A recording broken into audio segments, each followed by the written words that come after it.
Which actor fell asleep while filming some kinky scenes on the hit series? How come fans can win $1,000 by simply watching Billions? And what do some billionaires actually think about the show? Hi, I'm Dylan. Let's get into the hidden side of Billions. Breaking new ground. Once, the show creator Brian Koppelman noticed something very special about his kids' school. At the start of every semester, the teacher asked the kids to introduce themselves as their true identity, with no pressure to identify with any gender. Koppelman was so fascinated by that event that he shared it with the show's writers. And it turned out that one of the writers knew someone who was actually non-binary, and after meeting with Asia Kate Dillon, the role of Taylor Mason was born. Real-life inspiration. Ever thought about how Billions earned the title of the highest-rated pilot on Showtime? Turns out, the show received rave reviews for its depiction of the financial world, and that's partly thanks to one of the show writers, who is the New York Times bestseller and financial columnist, Andrew Ross Sorkin. Some of the characters are inspired by real-life stories from the world of hedge funds, such as American billionaire and hedge fund manager Stephen Cohen, who is said to be very similar to Bobby Axelrod. Just like Bobby, Stephen Cohen hired the famous performance coach Tony Robbins, who in the show is played by Maggie Siff, who acts as Bobby Axelrod's psychiatrist. In preparation for the role of Bobby, Damien met with a few billionaires as a way of getting inspiration, but he later found that his experience was of no use because most of them were rather reserved, and Bobby's character was a rock star and the complete opposite. And what do the real billionaires think about the show? Well, show creator Brian Koppelman says one anonymous billionaire wrote to them, saying they got everything right except that he would never be caught dead flying in the sardine can of a plane they put Axel into. Ouch. Constricted relaxation. Can you imagine falling asleep while being tied up with a ball in your mouth during a steamy sex scene? Well, Paul Giamatti, who plays the character of ruthless attorney Chuck Rhodes, is known for his kinky side on the show. While some people would probably find being tied up rather uncomfortable, Paul actually finds it soothing and would doze off in between takes. He told CBD this morning that it was incredibly relaxing. It's like swaddling a baby. When you do that, they fall asleep. Interesting take there on swaddling, Paul. The inspiration for Chuck's BDSM obsession actually came about when the show creators Brian Koppelman and David Levian were working on another show called The Girlfriend Experience. The research for that show involved interviews with sex workers, and most of them mentioned how many people in power have a fascination with someone else being in control over them. And that's when a light bulb went off for Chuck's character.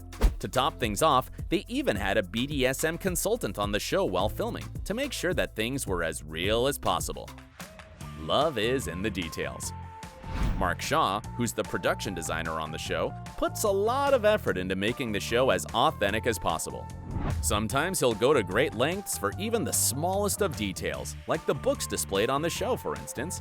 If you pay attention to the shelves in some of the scenes, you may notice a correlation between the characters and the books displayed.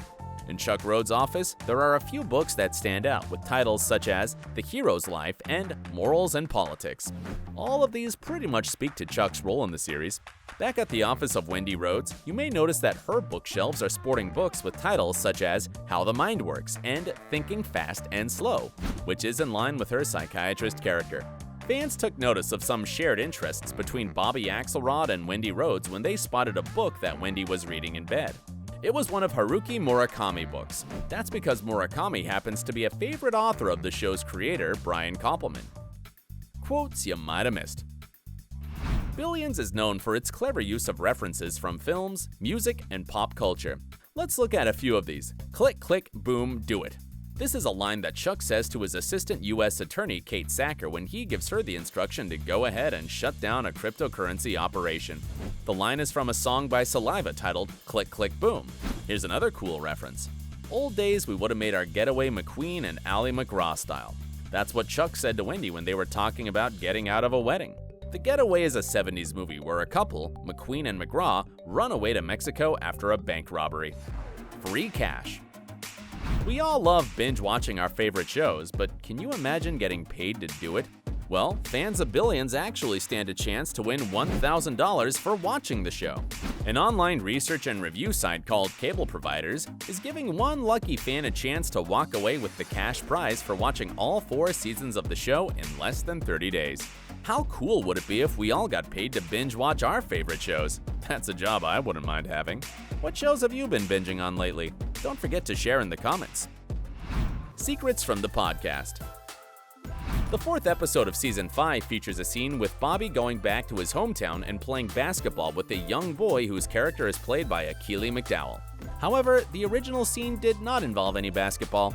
In a podcast titled Beyond the Billions, show creators Brian Koppelman and David Levian spoke about some of the challenges they faced in the show, and how they had to rewrite that particular scene because the initial idea didn't work out. Turns out the initial scene had Bobby and the young boy sitting on a roof at night, and Bobby looking back on where he came from. But that would have been too risky to film, because it would have meant that they needed to have a safety harness for the boy, which they then would have had to spend a lot of money removing in the editing process. That, along with the fact that it was freezing cold at the time, meant that they had to find another way to shoot the scene. That's how the basketball game saved the show some good money and made the entire scene work. Star-studded cameos. The show is known for its interesting mix of cameos, including the famous scene with Metallica where we see Bobby drop in on the band's warm-up session. It turns out that Damian Lewis is a huge fan of Metallica and was even gifted a set of drumsticks by Lars Ulrich to give to his son. Each season features at least one Metallica song and a Metallica t-shirt worn by Bobby. A couple of other interesting cameos include tennis superstar Maria Sharapova and businessman and TV personality Mark Cuban. Great directors. Billions also has some of the finest directors, including New Zealand director Lee Tamahori, well known for films such as Die Another Day, and James Foley, who directed House of Cards. For that extra drama and suspense, we have Eskimo to thank for his musical score on the show. He's also worked on the music for the hit Netflix show 13 Reasons Why. But there's more. Most of us had our jaws on the floor when Bobby copped his sprawling Southampton mansion featured on the show for $67 million. Well, just so you know, the house is currently on sale and has a cool price tag of $37 million for those of you in the billionaires lane. What do you love most about the show Billions? And who are your favorites on the show? Tell us in the comments below, and thanks for staying awesome!